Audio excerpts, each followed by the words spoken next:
everything from Turkish delights to home-cooked meals. We'll cover that and more here in Istanbul, Turkey.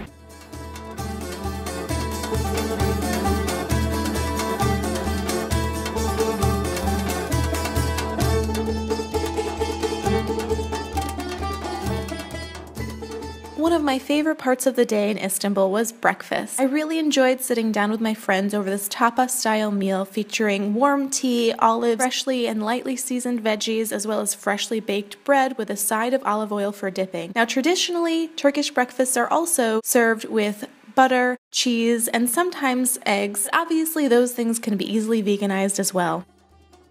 Another thing that I really came to love in Istanbul was çiğ köfte. It's made out of a pulsed mix of walnut, bulgur, and spices. They have these specialty shops all over the city where you order just the çiğ köfte. It was originally made out of raw meat, but because of the health concerns and people getting sick, there was actually a movement to make it a vegetable-based protein. Okay, now let's meet my friend Sinan. He's going to tell us about another Turkish food that just happens to be vegan. This is actually walnuts wrapped in a paste made of only grapes. So no gelatin whatsoever, it's just walnut and grapes. It's called sucuk, but that is really confusing because sucuk also means sausage. So you have to be really explicit in what you want. The cool thing about Istanbul is that the largely Mediterranean influence on the food means that many of the dishes are automatically or unintentionally vegan. For example, here I am having dinner with my friends Melis and Sinan at Kiva Han, which is the name of the restaurant, in the neighborhood of Galata. Once again, we're enjoying a tapas-style meal where we ordered a bunch of things off the menu that just happened to be vegan, including eggplant, olive oil, and garlic dishes, minced olive salad, stuffed artichoke, zucchini, lentils, onion, tomato, and a tabbouleh-like dish. I'm happy to report that most Turkish delights are vegan too. Just be sure to double-check the ingredients. One afternoon, my friends and I were walking around Kadıköy. Unfortunately, the restaurant we wanted to visit was closed for renovations. However, the woman who was sitting outside of the neighboring restaurant ushered us in. She was the owner and she explained how much she enjoyed cooking for vegans. I told her that you're vegan. She told me the following. Ben şöyle düşünüyorum. Veganlar bu dünyanın zor kabul edeceği çok naif, çok tatlı insanlar. Here's what I think. Vegans are people who think in a very nice, beautiful way that the world is having difficulty accepting. Ve onlardan kesinlikle bir Hannibal çıkmaz. Bu çok iyi bir şey. Şaka tabii. Gerçekten naif ve politik olarak doğru bu. Çünkü dünyanın daha yaşanılabilir, bütün varlıkların özgür ve birlikte yaşadığı iyi bir dünya için hayal kurduklarını düşünüyorum. She wants to make the world a more livable place in equality, like between species, like in a more unified way. Yeah, I want to feed you. It was delicious. Thank you very much. Yes. Çok teşekkürler. Thank you. The food tour does not stop there. Thanks to the kindness of a local vegan named Maria, I spent an entire day later that week exploring all of the completely vegan establishments around Istanbul.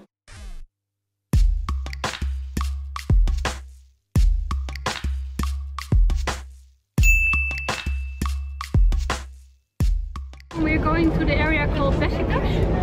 It's a bit of a student area and we have two vegetarian vegan places. My favorite place in Istanbul for vegan food was Nevi. I enjoyed their sun-dried tomato cashew vegan cheese as well as the bowl of the day and got to sample the white bean and quinoa burger as well as some of their amazing desserts. They change their menu every single day to accommodate local fresh foods and it's a completely vegan establishment. There's even one completely vegan store in Istanbul called Dükkan. They've got books, cleaning supplies, self-care products, makeup, and hard-to-find foods like milks, cheeses, and snacks. It's a really tiny place and the owner is super nice. Thanks for chatting with us and letting us look around, Targan. The last stop on my food tour with Maria was to Zencefil. We enjoyed yet again a Mediterranean-style fare featuring eggplant, zucchini, lentils, and bread. This restaurant is great because it is completely vegetarian with some great vegan options.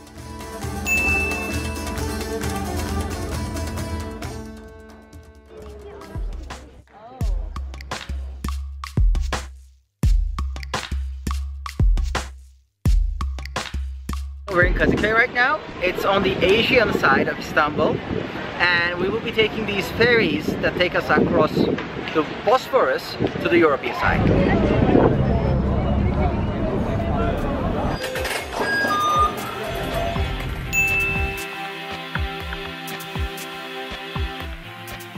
We're traveling on the Bosphorus right now, which is what separates, it's the water channel separating the two continents.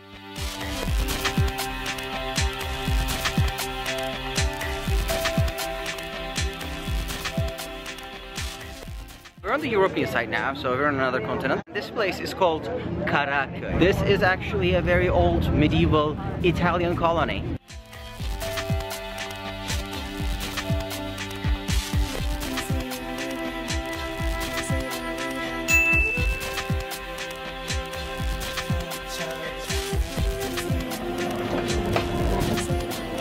Cheers.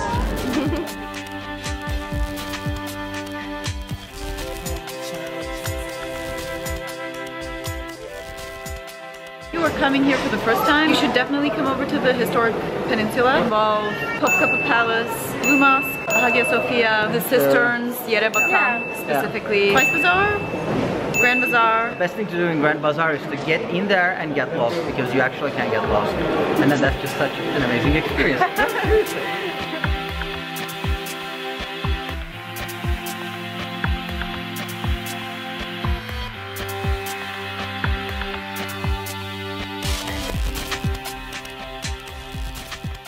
We are in the Grand Bazaar. So this is a place where people have been trading and exchanging commodities for, I think, about 500 years or 600 years at the very least. It's a labyrinthine organic structure of various markets. Middlemost section of it has been covered over time.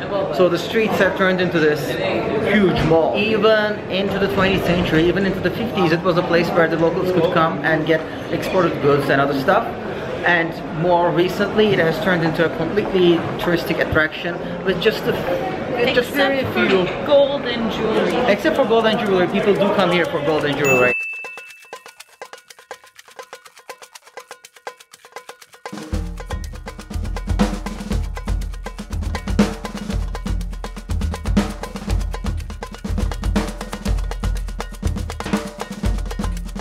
We are on the Spice Bazaar and we just picked up some red apricots, dates with walnuts inside, and figs. Just a regular date with a walnut.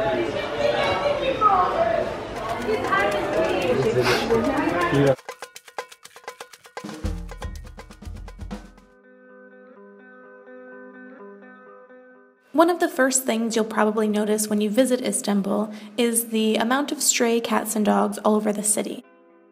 Even though there is an overpopulation issue, the government does have facilities in place to help take care of the animals, spay and neuter them, and feed them.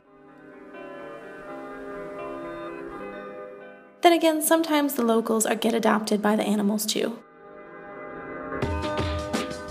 No matter the time of day or the meal or in between meals, tea is always available and something that locals enjoy throughout the day.